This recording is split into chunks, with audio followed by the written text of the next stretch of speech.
வணக்கம். Welcome to கதை திரட்டு. இந்த வீடியோவில் நம்ம என்ன கதை கேட்க போகிறோம்னா, எழுத்தாளர் பிவிஆர் அவர்கள் எழுதிய பாரத மாதாவுக்கு ஜெய் கதையின் 3வது பகுதி. நம்ம சேனலை இதுவரைக்கும் சப்ஸ்கிரைப் பண்ணாதவங்க சப்ஸ்கிரைப் பண்ணுங்க. பக்கத்தில் இருக்கிற பெல் ஐகானை கிளிக் பண்ணி ஆல்ங்கிற ஆப்ஷனை ப்ரெஸ் பண்ணுங்க. ஸோ தட் நான் போடுற கதைகளை உடனுக்குடனே நீங்கள் கேட்கலாம். வாங்க கதைக்குள்ளே போகலாம். நடுத்தர உயரம், அகண்ட மார்பு, தூக்கி வாரிய தலைமுடி, தளதளவென நடக்கும் இடத்தை பெருக்கும் வேட்டி, முழங்கால் வரை ஓடும் ஜிப்பா, தோளின் மேல் நீளமான துண்டு. இது மயில்சாமியின் கோலம். ஆனால் சாசுவதமான கோலம் அல்ல. காங்கிரஸ் என்றால் கதர், திராவிட கட்சிகள் என்றால் கரையில் சிவப்பு கருப்பு, மற்ற கட்சிகள் என்றால் கவலை இல்லை. ஜரிகை வேட்டியும் சில்க் ஷர்ட்டுமாக போகலாம். இந்த மயில்சாமி அனந்தனுடைய ஆஸ்பத்திரி விஷயமாக சென்னை வந்து எம்எல்ஏ விடுதியில் ஒரு அறையில் இறங்கினான். அவன் சென்ற ஜென்மத்திலும் எம்எல்ஏ இல்லை, இந்த ஜென்மத்திலும் வாய்ப்பு இல்லை. இருந்தால் என்ன, எல்லா கட்சிக்காரர்களும் பரிச்சயமானவர்கள், பழக்கமானவர்கள். தற்செயலாக திருப்பூர் எம்எல்ஏ கண்ணில் பட்டார். சௌகியமா தம்பி? பெரியவர் என்றால் அக்கா, அண்ணன், தலைவர். சிறியவர் என்றால் தங்கச்சி, தம்பி. ஐயா, எப்படி இருக்கீங்க? இருக்கேன்பா. எங்கே மெட்ராஸில் திடீர்னு? அரிய பார்க்கணும். நேற்று மத்தியானம் ஃபோனில் பேசினேன், உடனே வான்னார். யார், சிஎம்மா? அரிதானே இப்போ சிஎம். அப்படின்னா அவர்தான். எனக்கு கூட இப்போ முடியாது, அடுத்த வாரம் வர்றப்ப சொல்லு. இல்லாமல் போனா பொள்ளாச்சி வா. சரி தலைவரே. மயில்சாமி உள்ளூர மகிழ்ந்து கொண்டான். சிஎம்மையாவது அவன் பார்ப்பதாவது காரிய காரணம் இல்லாமல் இந்த முதல் மந்திரி பதவிக்கே லாயக்கில்லாத ஹரிகிருஷ்ணனை பார்க்க முடியுமா என்ன? முன்னொரு காலத்தில் கேரள முதல் மந்திரி அச்சுதன் நாயர் சைக்கிளில் சென்றார் என்று அவரை பின்பற்றுகிற பிழைக்க தெரியாத முதல் மந்திரி. அனந்தனும் அவரும் கல்லூரியில் ஒன்றாக படித்தவர்கள். அனந்தனே நட்பை பயன்படுத்தி கொள்ளாமல் 50 கிரவுண்டு நிலத்தை மீட்க மயில்சாமியை நாடுகிறார். இந்த விஷயம் மட்டும் இப்போது அரிக்கு தெரிந்துவிட்டால் ஆரம்பமே சூன்யமாகிவிடும். குளித்துவிட்டு கண்ணாடி முன் நிற்கும் போது மனதில் கோட்டையின் அஸ்திவாரம் தோன்றி அது மெல்ல மெல்ல வளர்ந்தது.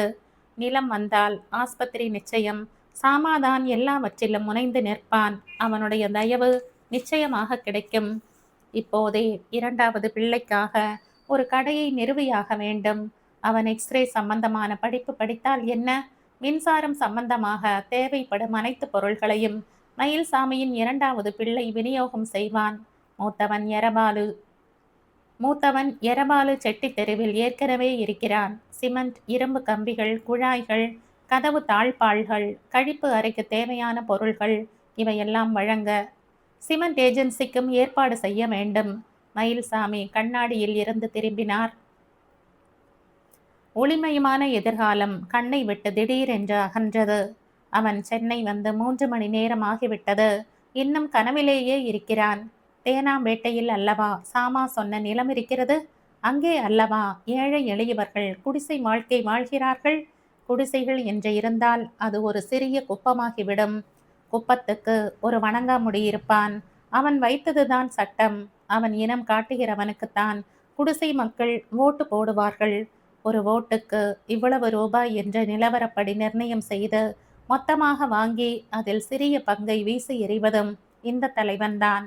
யாரேனும் முணுமுணுத்தால் பயமுறுத்தல், யாரேனும் எதிர்த்தால் இருக்கவே இருக்கிறது சோடா பாட்டிலும் சைக்கிள் செயினும். அவன் தன் கையால் எதுவும் செய்ய மாட்டான், செய்ய வைப்பான். இப்படிப்பட்ட கலாச்சார வாழ்க்கை வாழும் குட்டி தலைவர்கள் சென்னையில் 100கணக்கான குடிசை பகுதிகளில் உண்டு என்று மயில்சாமிக்கு தெரியும். அவன் பொள்ளாச்சி என்ற ஊருக்கு தலைவன். இவர்கள் குட்டிகள். பெரும்பாலோருக்கு அரசியல் ஒரு விளையாட்டு. எந்த குட்டி தலைவன் எந்த அரசியல் கட்சியில் எப்போது இருப்பான் என்று பிரம்மாவுக்கு கூட தெரியாது. அவ்வப்போது பதிவு செய்து கொண்டு வரும் சித்திரகுப்தனை கேட்டுத்தான் அறிந்து கொள்ள வேண்டும். மயில்சாமி அவசரமாக உடை மாற்றிக்கொள்ள பெட்டியை திறந்தான். கதர் கட்டுவதா அல்லது சிவப்பு கருப்பு பார்டர் வேட்டி கட்டிக்கொண்டு அங்க வஸ்திரத்தை தழைய அணிந்து கொள்வதா என்று யோசித்தான். கடைசியில் சாதாரண மில் வேட்டியும் சட்டையும் போதும் என்ற முடிவுக்கு வந்தான். கை கடிகாரத்தை பார்த்தான். 9:30. வெளியே வந்தான். காலை சூரியன் வலு இழந்து போயிருந்தான். அவன் ஒரு எம்எல்ஏ. ஆனால் என்ன, இல்லாமல் போனால் என்ன என்று நினைத்து ஆட்டோக்காரன் தன் கொள்கையை விடாமல், எங்க போகணும், மீட்டருக்கு மேல 5 ரூபா என்று சொல்லிவிட்டு காத்திருந்தான். மயில்சாமி புன்மறுவலித்துவிட்டு ஆட்டோவில் ஏறினான். முன்னொரு காலத்தில், அதாவது 55 ஆண்டுகளுக்கு முன், அனந்தனுடைய பாட்டனார் ஒரு ஆந்திர கட்சிக்காரனிடமிருந்து வாங்கிய 50 கிரவுண்ட் நிலத்தை சுற்றி ஒரு வேலி இருந்தது. 8 அடிக்கு 1 என்ற விதத்தில் 5 அடி உயர சவுக்கு கட்டைகள் நிற்க, கட்டைகளை இரும்பு கயிறுகள் இணைத்திருந்தன. ஆனால் நாள் செல்ல செல்ல, ஆண்டுகள் கரைய கரைய, சட்டைகள் மழையில் குளித்து வெயிலில் காய்ந்து ஒவ்வொன்றாக உளுத்து போகத் தொடங்கின. தொத்தனாக பூச்சும் இரும்பு கயிறுகளை விட்டு பிரிந்து போகவே நாளடைவில் கயிறுகள் தொங்கின. அனந்தனுடைய பிதிரார்ஜித நிலம் வெட்ட வெளியாயிற்று. விளையாட்டு இடமாயிற்று. எருமைகள், பசுக்கள் மற்றும் ஆடுகள் வரலாயின. அவற்றின் கூடவே சொந்தக்காரனும் வந்தான். அவனுடைய பெயர் கண்ணாயிரம். அவன் செய்த முதல் வேலை ஒரு குடிசை கட்டுதல். அவனுடைய பிள்ளை பிராயத்துக்கு வந்தபோது 2வது குடிசை தோன்றியது. பெண்ணுக்கு கல்யாணமானதும் 3வது. இப்படி சொந்தத்தில் ஆரம்பித்து சில வருடங்களிலேயே கண்ணாயிரத்தின் நண்பர்கள் வரை சென்றது. 1960ஆம் ஆண்டு இருந்த குடிசைகளின் எண்ணிக்கை 58. கண்ணாயிரத்தின் காலம் முடிவடையவே அவனுடைய பிள்ளை சுப்பிரமணி குப்பத்தின் தலைவனானான். 3 வயது பிள்ளை கபாலி அப்போது எஞ்சி நின்ற நிலப்பரப்பின் புழுதியில் புரண்டு விளையாடி கொண்டிருந்தான். அப்பன் கண்ணாயிரத்தை காட்டிலும் பிள்ளை சுப்பிரமணிக்கு அதிக மூளை. அவனுடைய பிள்ளை விளையாட இவ்வளவு இடம் இருக்கும்போது அதை வீணடிப்பதா? மேலும் 50 குடிசைகளை அமைத்தான். வாடகையும் உயர்ந்தது. 1980 பிறந்தது. சுப்பிரமணியின் காலமும் முடிந்தது. 23 வயது கபாலி காந்தி குப்பத்தின் அக்பர் சக்கரவர்த்தியானார். அவனுடைய சுறுசுறுப்பு, செயலாற்றும் திறன், துணிச்சல் இவையெல்லாம் வெற்றி பாதையில் இழுத்து சென்றன. 3 திசைகளில் அதிகம் சிரமப்படாமல் பணம் சம்பாதிக்க முடியும் என்று அவனுக்கு தோன்றியது. 1 கள்ளச்சாராயம், 2 அரசியல், 3 பெண்கள். கள்ளச்சாராயத்தை ஏழை எளியவர்கள் என்றுமே ஆதரிப்பவர்கள். இதை ஒடுக்க போலீஸ் இலாகாவில் இருக்கும் குட்டி பிசாசுகளுக்கு எலும்பு துண்டு எறிவது போல அவ்வப்போது பணத்தை எறிந்து கொண்டிருந்தால் போதும். அரசியல். அவன் மெல்ல மெல்ல தொகுதியில் வசிக்கும் அரசியல் புள்ளிகளை சந்திக்க வேண்டும். கட்சிக்கு ஏற்றாற்போல பேச கற்றுக்கொள்ள வேண்டும். சென்னையில் மயிலாப்பூர், சிந்தாதிரிப்பேட்டை, மாம்பலம் மற்றும் திருவல்லிக்கேணி பகுதிகளில் உள்ள பல குப்பங்களின் தலைவர்களை அவன் அறிவான். அரசியல்வாதிகள் தேவைப்படும் போதெல்லாம் ஆள் கூட்டம் சேர்க்க விரும்புவார்கள். மேடை மீது அவர்கள் மைக்கை பிடித்து கொண்டு இந்த அரசுக்கு சவால் விடுகிறேன் என்று ஆர்ப்பரிக்கும் போது பொழுது போகாமல் 30 பேர் வந்திருந்தால் எப்படி அரசால் அந்த அரசியல்வாதிக்கு எதிர் சவால் விட முடியும்? குறைந்தது ஒரு 1000 பேராவது இருக்க வேண்டாமா? தலைமை செயலகத்தை நோக்கி கொடி தூக்கி கோஷமிட்டு நடக்க குறைந்தபட்சம் 2000 பேர்கள் வேண்டாமா? சென்னையில் உள்ள முக்கியமான பாதைகளை எல்லாம் அடைத்து போக்குவரத்தை ஸ்தம்பிக்க வைத்து கவர்னர் மாளிகையை நோக்கி அரசியல்வாதியின் பின்னால் நடக்க குறைந்தபட்சம் 4000 பேராவது தேவை இருக்காதா? எந்த கட்சியானால் என்ன, பணம் கொடுக்க தயார் என்றால் கபாலி ஆட்களை ஏற்பாடு செய்ய தயார். சாதி, மத, இன வேறுபாடுகளும் அவனிடம் இல்லை. வன்னியர் கூட்டமா, பேரணியா? கபாலி ரெட்டியார் இருக்கிறான். இஸ்லாமியர் எதிர்ப்பு பேரணியா? கபாலி சாஹிப் இருக்கிறான். கிறிஸ்துவர்களை யாராவது அவமதித்து அதன் காரணமாக கிறிஸ்துவர்கள் ஊர்வலம் செல்கிறார்களா? டேவிட் கபாலி இருக்கிறான். பிராமணர் சங்கம் மயிலாப்பூர் கபாலீஸ்வரர் கோவிலில் இருந்து திருவல்லிக்கேணி பார்த்தசாரதி கோவில் வரை மௌன ஊர்வலம் நடத்தப் போகிறார்களா? கபாலி ஐயர் இருக்கிறான். 3வதாக பெண்கள். 10 ரூபாய், 20 ரூபாய் கிராக்கிகள் எல்லாம் கபாலியின் அந்தஸ்துக்கு ஒத்து வராதவை. 500, 1000, 2000, ஏன் 5000 வரை கொடுக்க தயாராக இருப்பவர்களே அவனுடைய கட்சிக்காரர்களாக இருப்பார்கள். ஆனால் எப்படி அவனால் உயர் சாதி நாய்களை பிடித்து மேல்மட்டக்காரர்களுக்கு விருந்தாக படைக்க முடியும்? சினிமா உலகத்தில் இது சம்பந்தமாக காதில் எத்தனையோ பெயர்கள் விழுந்தன. ஆந்திர, கன்னட, மலையாள, தமிழ் மற்றும் இந்தி பட உலகில் 3ஆம் தர 4ஆம் தர சதைகள் சுலபமாக கிடைக்கும் என்று ஒரு நண்பன் சொல்லி ஓர் இருவரை அறிமுகம் செய்தான். அவர்களில் பலர் 16, 17 வயதிலேயே சினிமா மோகம் பிடித்து வீட்டை விட்டு ஓடி வந்து சென்னையில் அடைக்கலம் புகுந்தவர்கள். சினிமாவில் வாய்ப்பு எதிர்பார்த்த அளவுக்கு கிட்டாத போது ஆதரவாளர்களின் உதவியால் புராதனமான தொழிலில் ஈடுபட்டவர்கள். கபாலி பேட்டி கண்டபோது சிலர் தேர அவனுடைய இந்த வியாபாரம் ஆரம்பமாகியது. இந்த கபாலி மூன்றாவது தொழிலிலும் வெற்றி கண்டான். அன்று காலை 10:30 மணிக்கு கபாலி ஒரு கையில் சிகரெட்டும் இன்னொரு கையில் டீ தம்ளருமாக உட்கார்ந்திருக்கையில் அவனுடைய அந்தரங்க காரியதரிசியாக செயல்படும் 20 வயது சீனாமணி, தலைவா, யாரோ வர்றாங்க, பெரிய மனுஷன் மாதிரி படுது என்றான். கபாலி பார்த்தான். ஏதோ ஒரு அதிர்ஷ்ட புயல் அடிக்க வருவதாக உள் உணர்வு கீதம் பாடியது. கீர்த்தி ஹரிகிருஷ்ணனிடமிருந்து விடை பெற்று கொண்ட போது மணி 10:15. கலாவல்லியை சந்தித்தால் என்ன என்ற கேள்வி எழுந்தது. அவளுடைய திருமணத்துக்கு சென்றவன் அவன். அவள் இப்போது சீரழிந்து போய்க் கொண்டிருக்கிறாள். எந்த கணவனாலும் மன்னிக்க முடியாத குற்றத்தை புரிந்திருக்கிறவள். ஹரியின் சீரான வாழ்க்கையில் அவளால் ஒரு மாபெரும் கரும்புள்ளி தோன்றியிருக்கிறது. ஒரு முதல் மந்திரியின் மனைவி நடத்தி வரும் வாழ்க்கை மஞ்சள் பத்திரிகைகளில் அவ்வப்போது வெளிவருகின்றன. ஆனாலும் ஹரி மனம் தளராமல் நேர்மையாக தம் கட்சிக்கும் அரசுக்கும் மக்களுக்கும் பாடுபடுவதன் காரணமாக பதவியில் நீடித்திருக்கிறார். ஏன் இப்படிப்பட்ட பெண்ணை நல்ல பாதைக்கு திசை திருப்ப கீர்த்தி முயலக்கூடாது? அவர்களுடைய ஒரே பெண்ணின் எதிர்காலத்தை முன்னிட்டாவது அவர்கள் ஒன்று சேர வேண்டாமா? கலாவல்லி தன் குற்றத்தை உணர்ந்து ஹரியிடம் ஒரு சிறு மன்னிப்பு கேட்டால் கூட போதும். ஹரியின் விசாலமான மனது அவளை ஏற்றுக்கொள்ளும். அவர்களுக்குள் இனி உடல் ரீதியான சம்பந்தம் இல்லாமல் போகலாம். ஆனால் ஒரே வீட்டில் தொடர்ந்து வாழ்ந்தால் அந்த வாழ்க்கையே நாளடைவில் கலாவல்லியை நல்ல பெண்ணாக, நல்ல மனைவியாக, நல்ல தாயாக மாற்றிவிடுமே. கீர்த்தி மயிலாப்பூர் லஸ் முனையில் டி நகர் செல்லும் பஸ்ஸில் ஏறி ராஜகுமாரி தியேட்டர் அருகே இறங்கினான். பஸ் பிரயாணத்தின் போது எல்டாம்ஸ் சாலையிலும் தியாகராயர் சாலையிலும் பல குண்டி மாடுகள் குறுக்கும் நெடுக்குமாக நடந்து கொண்டிருந்தன.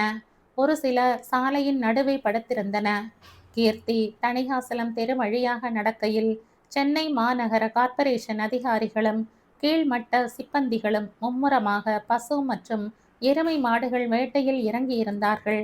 2 லாரிகளில் பல ஏற்றப்பட்டன. மாடுகளின் சொந்தக்காரர்கள் காலில் விழாத தோஷமாக முறையிட்டும் அதிகாரிகள் மசியவில்லை.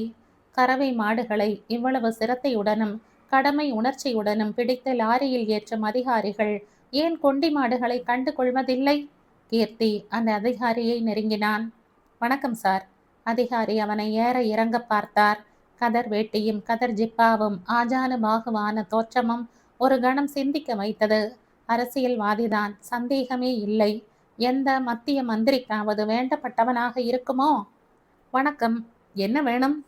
நீங்க இப்ப பிடிச்ச லாரியில ஏத்தி இருக்கிறதெல்லாம் கறவை மாடுகள் போல இருக்கு. ஆமாம். எடுத்துட்டு போய் என்ன செய்வீங்க சார்? படிச்சவர் மாதிரி இருக்கீங்க, இது கூட தெரியாதா?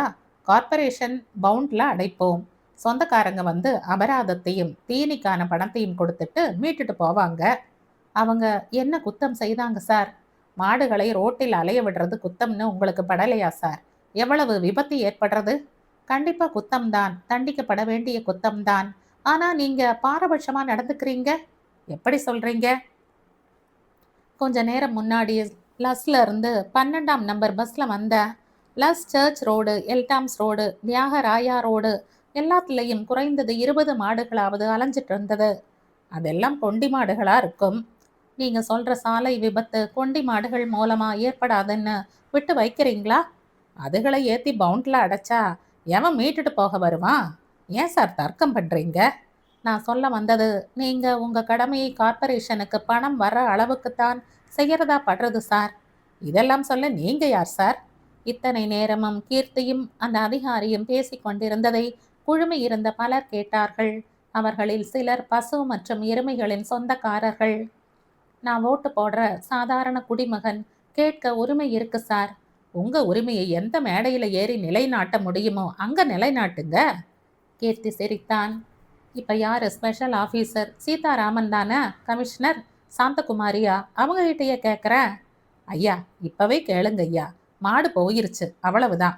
3 நாளுக்கு ஓட ஓட விரட்டுவாங்க. ஒரு மாட்டுக்கு 100 ரூபாய் லஞ்சம் வைக்காமல் போனா திரும்ப கிடைக்காது சார். இத பாருப்பா, இவர் மாட்டை பிடிச்சது தப்பில்ல. ஆனா குண்டி மாடுகளையும் ஏன் பிடிக்கலன்னு தான் கேள்வி. அதுல துட்டு இல்ல சார். சரி சார், நீங்க லாரிகளை அனுப்பலாம். ஆனா ஒண்ணு, மத்தியானம் 3 மணிக்கு கமிஷனர் உங்களை கூப்பிட்டு அனுப்புவார். சீட்லயே இருங்க, நான் வரேன் என்றான் கீர்த்தி. அந்த அதிகாரிக்கு என்ன பேசுவது என்று தெரியவில்லை. என்ன சார், நீங்க எங்க பக்கம் பேசுற மாதிரி பேசிட்டு கடைசியில காலை வாரிட்டீங்களே என்றான் ஒருவன். நான் எப்பவும் உங்க பக்கம் பேசலப்பா, அவரோட கடமையை பத்தி தான் பேசினேன் சொல்லிவிட்டு கீர்த்தி நடந்தான். கீர்த்தியை கண்டதும் ஆச்சரியப்பட்ட கலாவல்லி, வா வா கீர்த்தி, ஏன் நினைவு கூட இருக்கா உனக்கு என்று சொல்லிக்கொண்டே கதவை திறந்தாள். ஒரு பெண் எப்படி எப்படியெல்லாம் இருக்கக்கூடாது என்ற சிந்தனை பிறக்கும் போதெல்லாம் எனக்கு உன்னை தவிர வேறு யார் நினைவு வரும் கலா என்றான் கீர்த்தி. வாசல் வராந்தாவில் 4 கூடை நாற்காலிகள், ஹாலின் தரை தெரியாமல் உயர் ரக கம்பளம், சுவர் நிறைய ஓவியங்கள். உட்கார் கீர்த்தி. வீடு அமர்க்களமா இருக்கு கலா. எப்படி இருக்கு உன் 2 தொழிலும்? மாதர்குல முன்னேற்ற சங்கத்தின் ஆயுட்கால காரியதரிசியாச்சே நீ. போன வாரம் வரலையே நீ.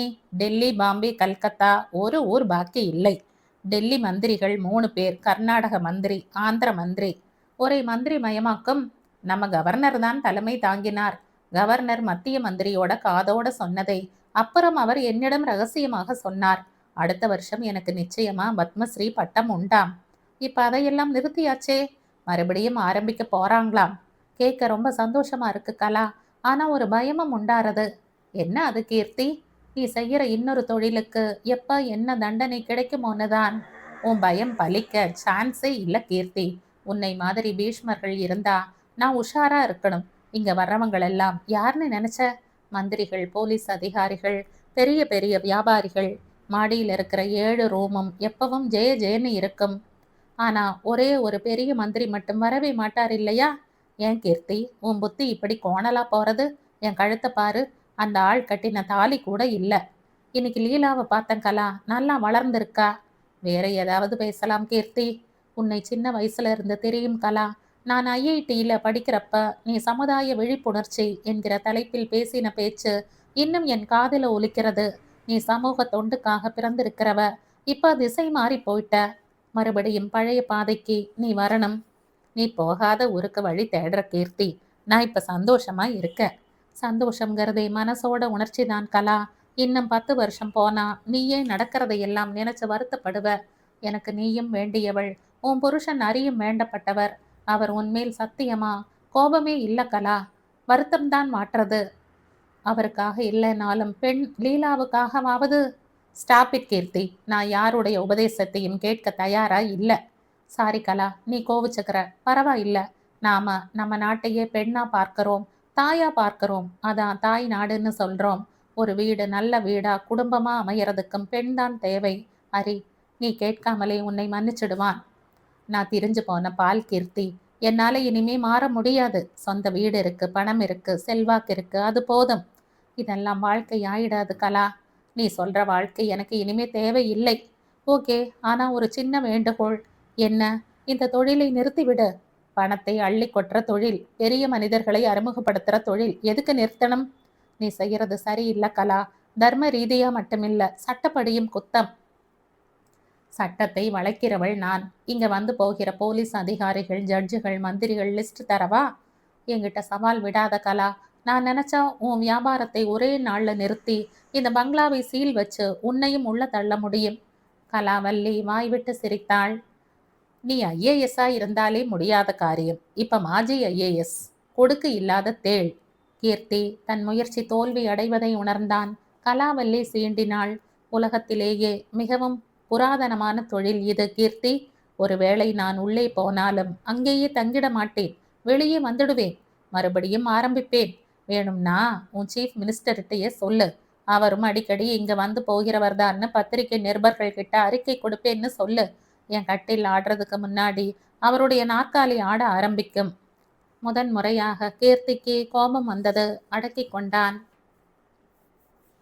ஆனந்தன் யோசனையில் ஆழ்ந்தார். இந்த தனியார் மருத்துவமனை வியாபாரம் இன்னும் மனதில் உறுதியாக நிலைத்து நின்ற போதிலும் ஒரு பயம் உள்ளூர அவரை வாட்டியது.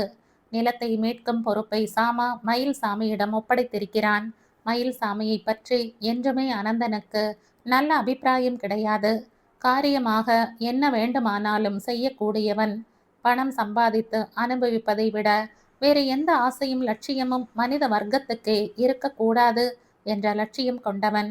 பரம்பிக்குளம் திட்டத்தில் மயில்சாமியின் தந்தை ஒரு கான்ட்ராக்டராக இருக்கும்போது வெடி மருந்து வியாபாரத்தில் சம்பாதிக்க என்னென்ன அட்டூழியங்களை எல்லாம் செய்தான் என்பதை அனந்தன் அறிவார். மயில்சாமி உடம்பெல்லாம் மாய்மாலம், பேச்செல்லாம் பாசாங்கு, மரியாதை போலி, வருத்தமும் அழுகையும் நடிப்பு, சிரிப்பில் நச்சு, வாக்கின் நாணயம் ஒரு செல்லாக்காசு. இப்படிப்பட்ட ஒருவனிடம் சென்னை தேனாம்பேட்டை நிலத்தை மீட்டு தரும் பொறுப்பை சாமா ஒப்படைத்திருக்கிறான். மயில்சாமி ரயிலில் புறப்படுவதற்கு முன்பேயே சென்னை சென்று வருவதாக கூறி புறப்பட்டு போயிருக்கிறான். என்ன அனந்தா, தூக்கமா? திடீரென்று சாமாவின் குரல் கேட்கவே அனந்தன் திகைத்து போனான். சாமா, அதுக்குள்ள நீ எப்ப? சொன்னபடி வெஸ்ட் கோஸ்டில் வந்து ராம்நகர்ல இருந்து காரை எடுத்துட்டு நேற்று ராத்திரி வந்துட்டேன். போன காரியம் என்னாச்சு? சாமா தான் சென்னையில் பார்த்ததை கூறிவிட்டு, ஒரு கபந்தன் உன் நிலத்தை ஆக்கிரமிச்சுன்றிருக்கான் அனந்தா. தனக்கு மட்டும் ஒரு வீடு கட்டிண்டு மற்றவங்களுக்கெல்லாம் குடிசை போட்டு கொடுத்து வாடகை வசூல் பண்ணிட்டு ஜமாய்க்கிறான் என்றான். மயில்சாமி இந்த அசுரனோட மோத போறானாக்கும் என்ற அனந்தன். நீ சொல்ற கபாலியை வெளியேற்றுறது பெரிய பாவ காரியமா படல சாமா. ஆனா மத்த ஏழைங்க அவங்கள எப்படி என்றான். யார் மனசும் புண்படாதபடி நல்ல மாத்து வழி ஏற்பாடு செய்யணும் அனந்தா. எனக்கு ஒரு யோசனை தோன்றது சாமா. என்ன? நிலத்துல ஒரு பாதி பள்ளமா இருக்கு இல்லையா? 200-300 லாரி மண்ணை கொட்டி லெவல் பண்ணி அங்க 3 மாடி கட்டடம் 3ஓ 4ஓ கட்டி அவங்கள எல்லாம் குடி வைப்போம். வாடகை 50ஓ 100ஓ தரட்டும். ஒரு ரூம், ஒரு கிச்சன், ஒரு சின்ன ஹால், சுமாரா 500 சதுர அடி. என்ன சொல்ற? நல்ல யோசனை தான் அனந்தா. ஆனா அரசியல் பூந்துடும். இது பற்றி அப்புறம் மயில்சாமி காரியத்தை முடிச்சப்புறம் யோசிக்கலாம். அவன் காரியத்தை முடிச்சு தருவான்னு நம்பிக்கை இருக்கா சாமா? மயில்சாமி கபாலி மாதிரி 10 கபந்தன்களை சமாளிப்பான். எனக்கு ஒரே ஒரு பயம்தான். என்ன? ஒரு விதத்துல பார்த்தா நாமும் நேர் வழியில போகாம குறுக்கு வழியில போறோம். தில்லுமுள்ளு செஞ்சுதான் நிலத்தை மீட்க பார்க்கிறோம். இது அப்பாவுக்கு தெரிஞ்சா வேதனைப்படுவார். கீர்த்திக்கு தெரிஞ்சா ஐஏஎஸ்ஐ உதறின மாதிரி உன்னையே உதறிட்டு போயிடுவான். நீ மெட்ராஸ்ல 2 பேரையும் தான் பார்க்கலையே சாமா. எப்படி தெரிய போறது? இப்ப தெரியாது அனந்தா. ஆனா அஸ்திவாரம் போடுறதுக்கு முன்னாலேயே தெரியும். நான் சமாளிக்கிறேன். கீர்த்தியிடம் டாக்குமெண்ட்டையே காட்டி நஷ்ட ஈடு கொடுத்து தான் குடிசைகளை காலி பண்ண வச்சோம்னு சொல்றேன். ஆனந்தன் பேசி முடிக்கவும் டெலிஃபோன் அடிக்கவும் சரியாக இருந்தது. ரிசீவரை எடுத்தான். கீர்த்தியா? என்னடா நீ மெட்ராஸ்லேயே எத்தனை நாள் இருக்க போற? மூச்சுக்கு 300 தடவை அம்மாவும் பாட்டியும் நீ எப்ப வருவேன்னு கேட்டுருக்கா. என்ன 2 நாள்ல வர்றியா? உன் தாத்தா எப்படி இருக்கார்? மாமா இங்க சௌக்கியம்தான். வா, உங்ககிட்ட நிறைய பேசணும். உடம்பு ஜாக்கிரதையா பார்த்துக்கோ. சரி, அம்மா கிட்ட சொல்றேன். வச்சுடட்டுமா? கீர்த்திக்கு வயசு 100. இப்பதான் அவனை பத்தி பேசினோம். அவன் போனே வந்துட்டது என்ற சாமா. அனந்தா, கமலத்துக்கிட்ட இப்பவே சொல்லி வை. நிலம் விஷயமா கீர்த்திகிட்ட மூச்சு விடப்படாதுன்னு. நான் சொல்லி வைக்கிறேன்டா சாமா என்ற அனந்தன் மீண்டும் தன் பயத்தையும் சஞ்சலத்தையும் வெளியிட்டார். நாம இதை மயில்சாமியிடம் விட்டிருக்க கூடாது சாமா. பின்ன கவர்னரிடமே நேரடியா விட்டிருக்கணும்னு சொல்ல வர்றியா? இடக்கா பேசாத சாமா. சாமா சிரித்தான். நீ ஆஸ்பத்திரி மோகத்துல இன்னும் இருக்கியா இல்லையா? இருக்கேன். நல்லதா ஒரு இடத்துல அது வரணும்னு ஆசைப்படுறியா இல்லையா? படுற. உன் 2 பிள்ளைகளும் அதை அமோகமா நடத்தணும்னு விரும்புறியா இல்லையா? விரும்புறேன். இதன் மூலம் பேரும் புகழும் பணமும் கிடைக்கணுங்கிற வெறியும் உனக்கு இருக்கு இல்லையா? இருக்கு சாமா, இருக்கு. மெட்ராஸில் நல்ல மையமான பகுதியில் நிலம் வாங்குறதானா கோடிக்கணக்கில் செலவாகும். அவ்வளவு செலவு செய்யாமல் 25-30 லட்சத்தில் காரியத்தை முடிக்கணும்னு நீ கணக்கு போட்டிருக்க இல்லையா? ஆமாம், போட்டிருக்கேன். அப்போ இதெல்லாம் நிறைவேற எனக்கு தெரிஞ்ச ஒரே வழி மயில்சாமி தான். அவன் முரட்டுத்தனமாக நடந்து கொண்டு ரெவின்யூ டிபார்ட்மெண்ட், கார்பரேஷன், ஏன் போலீஸ் இவை மூலமாக ஏழை பாழைகளை வெளியேற்றுறேன்னு கிளம்பிட்டா நம்ம குடும்ப கௌரவத்துக்கு அவப்பெயர் வந்துடுமே. அதாவது மயில்சாமி ஏதாவது பாவகாரியம் செஞ்சா உனக்கு நரகம்தான் கிடைக்கும்னு நீ பயப்படுற. செத்தப்புறம் கிடைக்கிறது நரகமா சொர்க்கமானு நான் இப்போ கவலைப்படலை சாமா. உசுரோடு இருக்கிறப்பவே நரக வேதனை இருக்கப்படாதுன்னு தான் கவலைப்படுறேன். நீ எனக்காக ஒரு சின்ன உதவி செய் அனந்தா. என்ன, இப்போதைக்கு இதை மறந்துடு. நிச்சயமா ஒரு ஏழை பாழை கஷ்டப்பட மாட்டான். இதை நான் அவன்கிட்ட விவரமா சொல்லி இருக்கேன். அவன் டெலிஃபோன் பண்ணுவான்னு நினைக்கிறேன். பண்ணாத, நான் பாலக்காடு போக போறேன்னு ஏற்கனவே சொல்லி வச்சிருக்கேன் அனந்தா. எனக்கு என்னவோ ஆழம் தெரியாம தண்ணியில காலை வச்சுட்டு நேனோன்னு பயமா இருக்கு. எனக்கு பயம் மயில் சாமையால இல்ல அனந்தா, கீர்த்திட்டதான். கரைபடியாத மனசு அவன் மனசு. ஏழைகளுக்கு ஒரு பதவி மூலமா உதவி செய்யணும்னு தான் ஐஏஎஸ் பதவிக்கே போனான். அரசியல் குறுக்கீடும் லஞ்ச பேயும் பதவியிலிருந்தே அவனை விரட்டி அடிச்சிருக்கு. நாமும் லஞ்சம் கொடுத்துத்தான் நிலத்தை மீட்கிறோம்னு தெரிஞ்சா ஊழி கூத்து நடக்குமோன்னு பயம். எந்த காலத்துல நம்ம நாட்டுல லஞ்சமும் ஊழலும் இல்லாம இருந்திருக்கு சாமா? வாஸ்தவம்தான் அனந்தா. ஆனா ஒரு வித்தியாசம். என்ன பெரிய வித்தியாசமாம்? சாமா, முன்னெல்லாம் இப்ப இருக்கிற மாதிரி லஞ்ச லாவண்யம் தாண்டவம் ஆடல. அப்ப மனுஷா விரும்பி கொடுக்கறதை லஞ்சம்னு சொல்லல. மிஞ்சி மிஞ்சி போனா தாசில்தார் ஆபீஸ் பியூன் 8 அணா 1 ரூபா வாங்கிப்பான். ரெவென்யூ இன்ஸ்பெக்டர் 3 ரூபாயோ 5 ரூபாயோ. தாசில்தார் வாயால எதுவும் கேட்க மாட்டான். அற்ப தொகைக்கும் ஆசைப்பட மாட்டான். ஒரு கூடை மாம்பழமோ ஒரு குலை வாழைக்காயோ கொடுத்தா சந்தோஷப்படுவான். உனக்கு தெரியுமா, நம்ம அப்பா தாத்தா காலத்துல அறுவடையானதும் 2 மூட்டை நெல்லோ அரிசியோ போகும். அப்பெல்லாம் சேர்த்து வைக்கிறதுக்காக கை நீட்டல. அன்றாட தேவைகள் ஓரளவுக்கு திருப்தியா பூர்த்தியானா போதும்னு இருந்தாங்க என்றான். ஆனா காலம் மாறிட்டதே. ராஜாஜி சொன்னார், இந்த லைசன்ஸ் பெர்மிட் சாம்ராஜ்யத்தை ஒழின்னு. யார் ஒழிச்சாங்க? லைசன்ஸ் பெர்மிட்னு வர்றப்ப எல்லா துறைகள்லேயும் டிபார்ட்மெண்ட்கள்லேயும் சாதாரண கைக்கூலி லஞ்சமாக மாறத் தொடங்கிடுத்து. ஒரு பஸ்ஸை ஒரு ரூட்ல ஓட்டணுமா? பெர்மிட். ஒரு லாரி ஒரு மாநிலத்தில் இருந்து இன்னொன்னுக்குள் ஓடணுமா? பெர்மிட். திடீர்னு கார்களும் பஸ்களும் லாரிகளும் அதிகரிச்சப்ப ஹோட்டல்ல டேபிள் கிளீன் பண்ணிட்டு இருந்தவன் கூட வண்டி ஓட்ட கத்துக்க ஆசைப்பட்டான். கத்து கொடுக்க ஒருவன் நியாயமா பணம் வாங்கினாலும் அவனுக்கு ஓட்ட லைசன்ஸ் வேணுமே. அதுக்கு செலவு வெறும் கட்டணம் தானா? சப் ரெஜிஸ்டர் ஆஃபீஸ்க்கு போய் பாரு. ஒரு கிரைய பத்திரத்தை பதிவு செய்ய என்ன செலவு தெரியுமா? நெல் பயிரிட்ட இடத்தில் கரும்பு போடணும்னா முன் அனுமதி. தாசில்தார் ஆஃபீஸ்ல நம்ம சத்யாவுக்கும் கீர்த்திக்கும் பர்த் சர்டிஃபிகேட் வாங்கினப்ப என்ன செலவாச்சு ஞாபகம் இருக்கா? ஒரு கிளார்க் 100 ரூபாய் கேட்டான் ஒரு சர்டிஃபிகேட்டுக்கு. இதெல்லாம் எதுக்கு இப்ப சாமா? அந்த காலத்துல லஞ்சம் கீழ் மட்டத்துல யார் மனசையும் புண்படுத்தாத வகையில கிம்பளம்ங்கிற பெயர்ல இருந்தது. மராமத்து இலாகா, ரெவென்யூ டிபார்ட்மெண்ட், அப்புறம் ரிஜிஸ்ட்ரார் ஆஃபீஸ் இங்க மட்டும்தான். ஆனா அப்ப அதிகாரிகள் இதுல எல்லாம் தலையிடல, கண்ணை மூடிட்டாங்க. ஆனா இப்ப மந்திரியில இருந்து லஞ்சம் பாம்பு தடையில இருந்து இறங்கி வர மாதிரி ஆயிட்டது. லஞ்சம் வாங்குறவன் ஏணி வழியா சொர்க்கத்துக்கே போயிடுறான். போலீஸ் அதிகாரி மாற்றம், ஐஏஎஸ்க்கு இஷ்டமான இலாகாவில் பதவி, ஏன் ஹைகோர்ட் ஜட்ஜ் நியமனத்துக்கு கூட லட்சக்கணக்கான பணம் கை மாறுறது. உனக்கு ஞாபகம் இருக்கா? ஒரு ஜட்ஜு மேல புகார் வந்தது. அவர் தம் பிறந்த தேதியை மாத்தி சொல்லி ஆதாயம் தேட பார்த்தார்னு. இது பெரிய பரபரப்பையே உண்டாக்கித்து. ஞாபகம் இல்ல? ஜட்ஜ் பொய் தேதி கொடுத்தாரா இல்ல அவர் கொடுத்த தேதி உண்மையானது தானான்னு வாதாட நான் இப்ப வரல. இப்ப நம்ம தேசத்துல பொய் புனை சுருட்டு பித்தலாட்டம் சூழ்ச்சி எல்லாம் தாண்டவம் ஆடுறது. நம் கண் முன்னால நடக்கிறது. ஆனா தடுக்க முடியல. தடுக்க யாருக்குமே சக்தி இல்லாம போயிட்டது. உண்மைதான் சாமா. ஆனா நாமும் இப்படிப்பட்ட பித்தலாட்டங்களுக்கு உடந்தையா இருக்கப்படாது இல்லையா? இத பாரு அனந்தா, நீயும் சரி நானும் சரி கவர்மெண்ட்டை ஏமாத்தாமலேயே எப்பவும் இருந்திருக்கோம்னு உன்னால உறுதியா சொல்ல முடியுமா?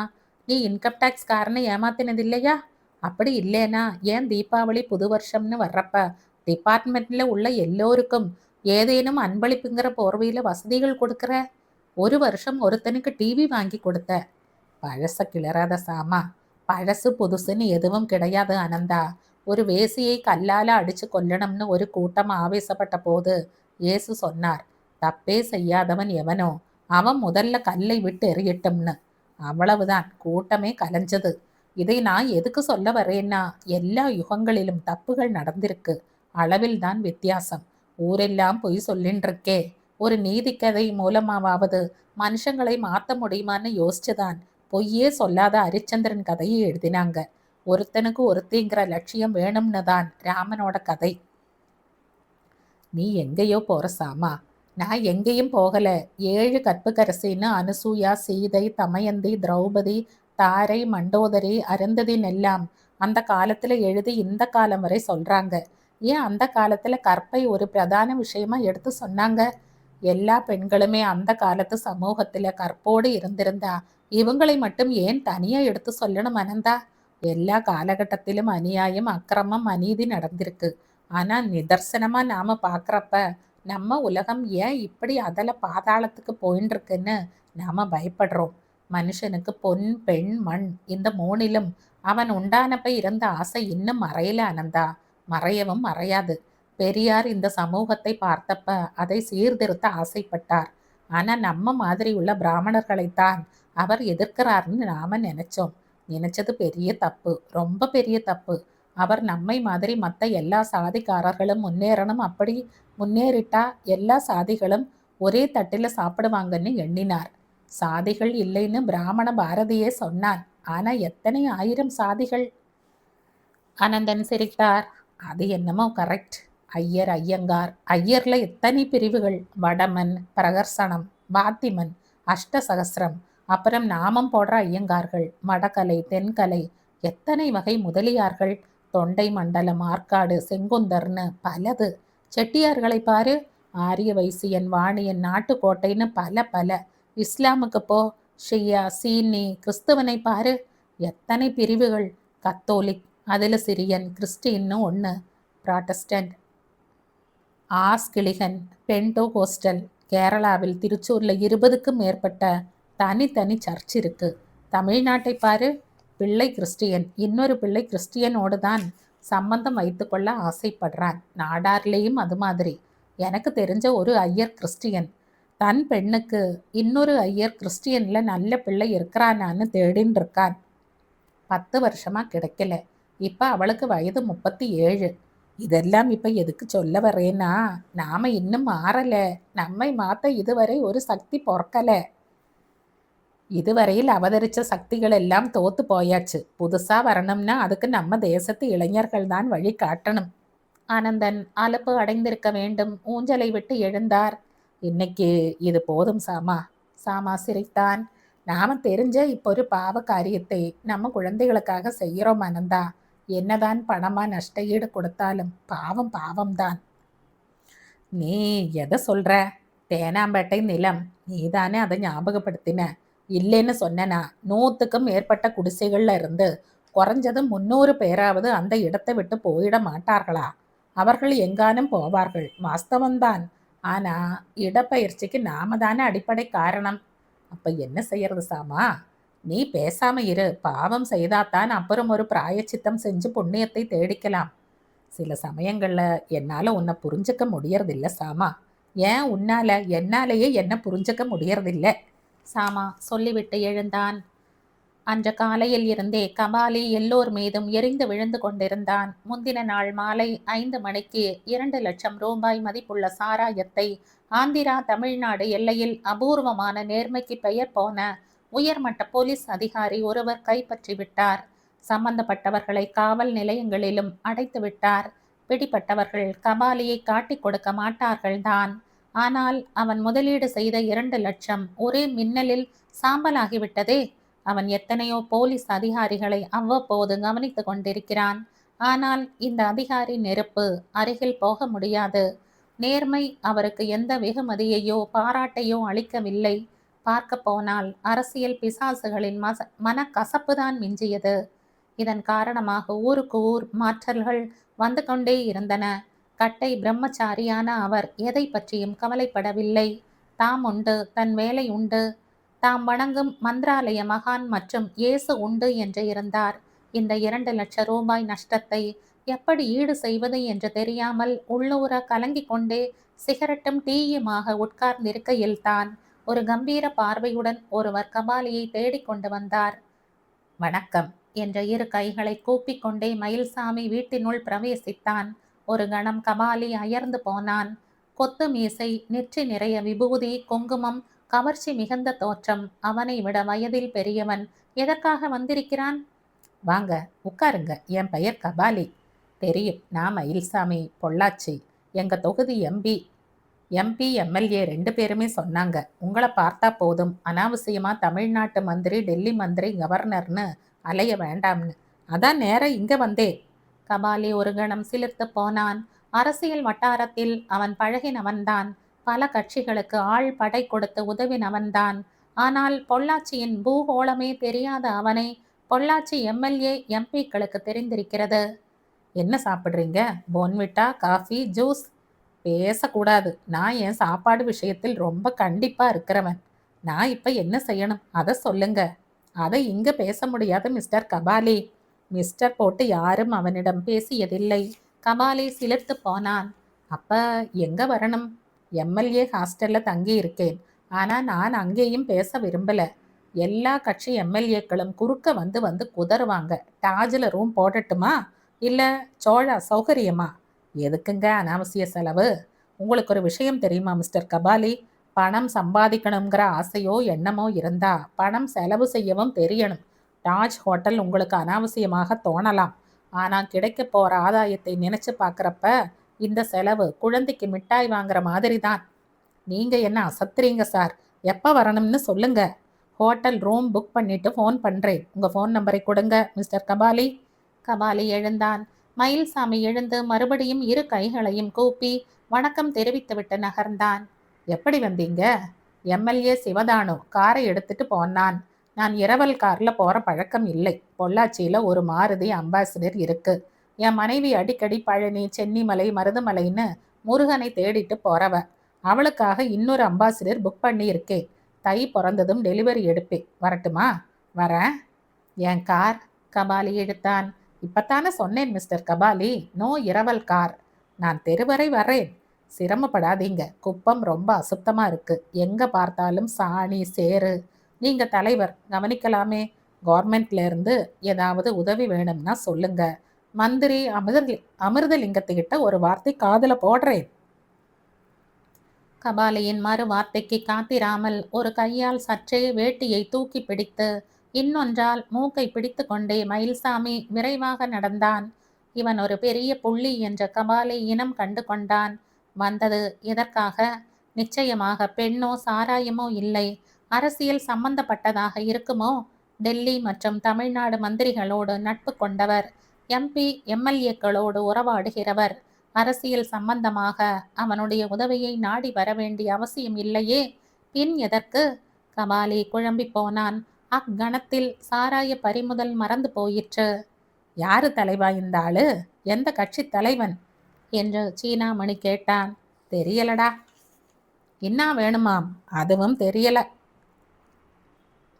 சீனா, உஜாரா இரு. அன்று மாலை 5 மணிக்கு போன் அடித்தது. பேசுகிறவன் மயில்சாமி. கபாலி மயிலாப்பூர் உட்லண்ட்ஸ் ஹோட்டலை அடைந்த போது இரவு மணி 8. ஒரு சிறு தனி குடிலை மயில்சாமி வாடகைக்கு எடுத்திருந்தான். கபாலியை கண்டதும், வாங்க மிஸ்டர் கபாலி, கரெக்டா டயத்துக்கு வந்துட்டீங்க என்றார். கபாலி பதில் பேசாமல் சிரித்தான். சிரிப்பில் உயிர் இல்லை. நாம அந்தரங்கமா பேசுறதுக்கு ஒரு தனி காட்டேஜ் தான் தோதா இருக்கும்னு பட்டது. நாம 2 பேரும் ஒன்னா சாப்பிட இருக்கோம். சாதாரணமா நான் ராத்திரி சாப்பிட்றதே இல்லை. ஏதேனும் டிஃபன் தான். மந்திரியோட தான் இன்னைக்கு மத்தியானம் 2 மணிக்கு சாப்பாடு. நீங்க மகா சூரனாமே. 12 மணி நேர நோட்டீஸ்ல 2000 பேரை திரட்டி அணிவகுத்து நிறுத்தி போடுவான் கபாலின்னு புகழ்ந்தார். இன்னொன்னும் சொன்னார். போன மாசம் ஒரு கட்சி ஊர்வலத்துக்கு 7000 பேரை ஏற்பாடு செய்தீங்களாமே. யார் யார் அந்த மந்திரி? அதுவா இப்ப முக்கியம் மிஸ்டர் கபாலி. பாவம், உங்க போதாத காலம் டிஐஜி ஆல்பர்ட் குறுக்க வந்துட்டார். இல்லாம போயிருந்தா உங்க ஆந்திரா சாராயம் பத்திரமா வந்து சேர்ந்திருக்கும். இந்த தகவலை மந்திரி விநாயகம் மூலம் மயில்சாமி அறிந்து வைத்திருந்தான். மயில்சாமி சிரித்தான். சார், நீங்க உண்மையிலேயே பொள்ளாச்சி மயில்சாமி தானா இல்ல சிபிஐ ஆளா? மயில்சாமி கலகலவென்று சிரித்தார். என் பாஸ்போர்ட் எப்பவும் என் கையிலேயே இருக்கும். அதே மாதிரி தான் கார் லைசன்ஸும். காட்டவா? வேண்டாம், சாரி. அப்போ சந்தேகப்படக்கூடாது. நான் மந்திரி இல்லை, எம்எல்ஏ இல்லை, ஒரு சாமானியன் மிஸ்டர் கபாலி. ஆனால் சேதி சேகரிக்கணும்னு மனசில் பட்டுட்டா எங்கெங்க கதவை தட்டணும்னு தெரியும். இன்னைக்கு தட்டின உட்கார்ந்திருந்த இடத்துக்கே எல்லா விவரமும் வந்துட்டது. கபாலி மௌனமாய் அவனையே பார்த்தான். அவன் மனதில் அபாய சங்கு ஒலிப்பதாய் தோன்றியது. அவனுடைய பார்வை மயில்சாமியை சிறிதும் பாதிக்கவில்லை. இந்த கபாலி ஒரு சிறிய கொசு. ஆனால் இந்த கொசுவினால் ஒரு பெரிய காரியத்தை சாதித்து கொள்ள வேண்டும்.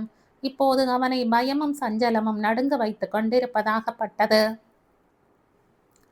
கவலைப்படாதீங்க கபாலி, நான் ஒரு முக்கியமான விஷயத்தை சொல்லி காரியத்தை உங்க மூலமா சாதிச்சுக்க முடியுமா முடியாதாங்கிற எண்ணத்தோட தான் பட்டணம் வந்திருக்கேன்.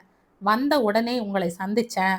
அதுக்கப்புறம் உங்க சாமர்த்தியம் எவ்வளவு தூரம் போகும்னு தீர்மானிக்க விவரங்கள் சேகரிச்சேன். எனக்கு நம்பிக்கை வந்தது. அதுக்கப்புறம் தான் ஃபோன் பண்ணேன். இப்ப திருப்தியா மிஸ்டர் கபாலி? நீங்க எவ்வளவு பெரிய மனிதர்னு இப்ப என்னால யூகிக்க முடியறது சார் என்றான் கபாலி. மயில்சாமி சிரித்தான். விஷயத்துக்கு வரட்டுமா? சொல்லுங்க. 50 வருஷத்துக்கு முன்னால அனந்த நாராயணன் என்ற ஒரு வக்கீல் 50 கிரவுண்டு மனை வாங்கி வேலி போட்டு வச்சிருந்தார். 5-6 வருஷம் அது பத்திரமா இருந்தது. அதுக்கப்புறம் யாரோ ஒருத்தன் வேலியை உடைச்சு பூந்தான். 5-6 எருமை, பசு, ஆடு எல்லாமே பொண்டாட்டியோட குடியேறினான். புரியறது சார். அது என் தாத்தா கண்ணாயிரம் தான் சார். ஆனா நிலம் புறம்போக்குன்னு தான் நான் இன்னமும் நினைச்சிட்டு இருக்கேன் என்றான் கபாலி. இந்த நிலத்துக்கு 2 கட்டிடம் தள்ளி ஒரு மனை இருக்கு மிஸ்டர் கபாலி. கிட்டத்தட்ட 2 ஏக்கர். அதான் புறம்போக்கு. இது புறம்போக்கா இருந்திருந்தா எப்பவோ சர்க்கார் உங்களை எல்லாம் அப்புறப்படுத்தி இருப்பாங்க. ஒரு பெரிய சர்க்கார் ஆபீஸும் கட்டி இருப்பாங்க. நீங்க எதை மனசுல வச்சு பேசுறீங்கன்னு புரியுது சார். சந்தோஷம் மிஸ்டர் கபாலி. சர்க்கார் ஏதேனும் ஒரு திட்டம் போட்டு அந்த திட்டத்தை செயலாக்க நிலம் தேவைன்னு நினைச்சா நிலத்தை சட்டம் மூலமா எடுத்துக்கலாம். சாலையை அகலப்படுத்த, ரயில்வே பாலம் போட, புதுசா தண்டவாளம் போட, ஒரு ஸ்கூல், இல்லாம போனா ஒரு ஆஸ்பத்திரி கட்டணும்னு சர்க்கார் முடிவை எடுத்தா நிலத்தோட மதிப்பை நிர்ணயம் பண்ணி அதை பணமா கொடுத்து வசப்படுத்திப்பாங்க. இது ஒருத்தரோட சொந்த நிலமானாலும் அவரை சர்க்கார்கிட்ட ஒரு பெரிய நல்ல காரியத்தை எடுத்து சொல்லி நீங்க இப்ப இருக்கிற இடத்தை சர்க்கார் மூலமாவே காலி பண்ண வைக்கலாம். கோட்டையிலிருந்து ஒரு ஆர்டரை டைப் பண்ணி சென்னை கலெக்டருக்கு அனுப்பினா போதும். இப்ப இருக்கிறவங்க கோர்ட்டுக்கு போவாங்க. கோர்ட் 2-3 வருஷம் இழுத்தடிக்கும்.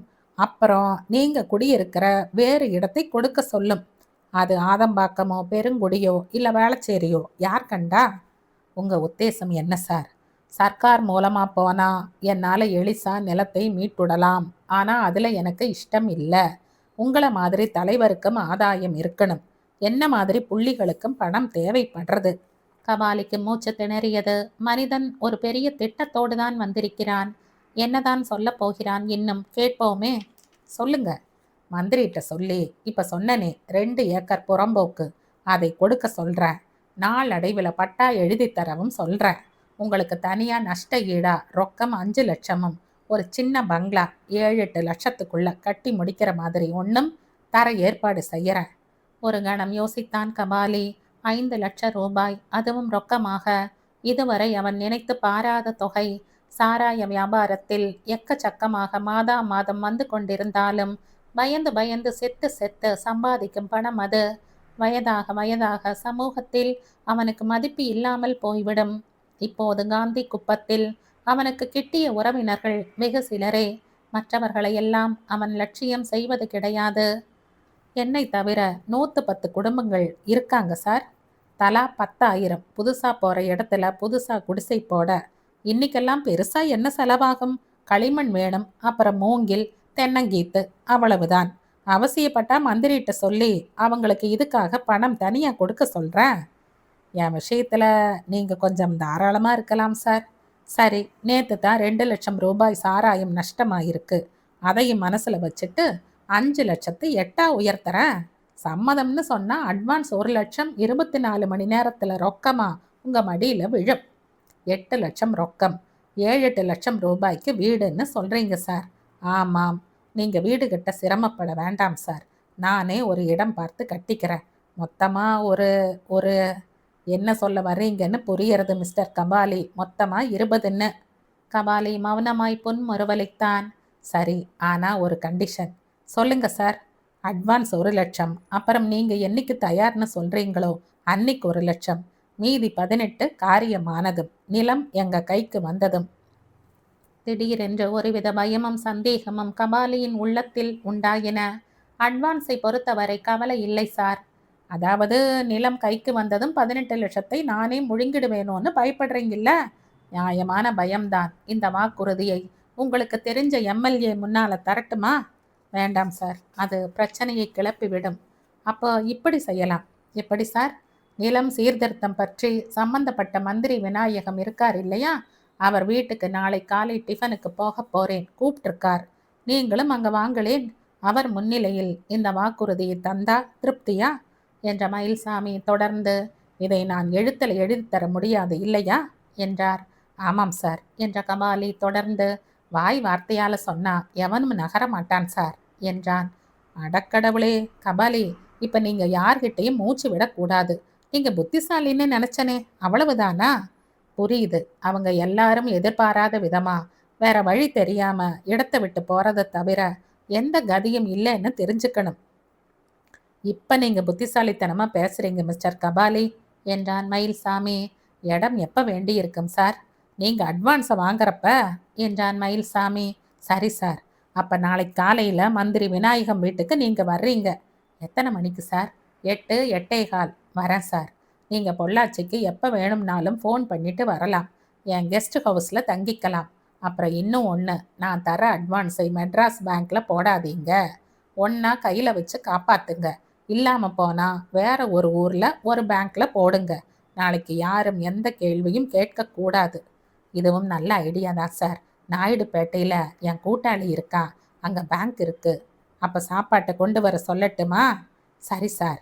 ஒரு முக்கிய விஷயம், நாம சந்திச்சது பேசினது எதுவும் மூணாம் மனுஷனுக்கு, சாரி உங்க மனைவிக்கு கூட தெரியக்கூடாது.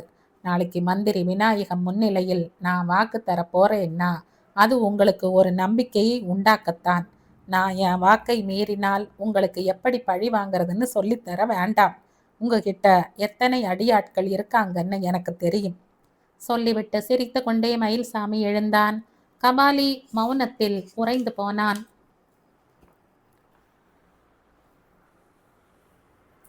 இந்த கதையின் தொடர்ச்சியை அடுத்த பதிவில் கேட்கலாம். நன்றி.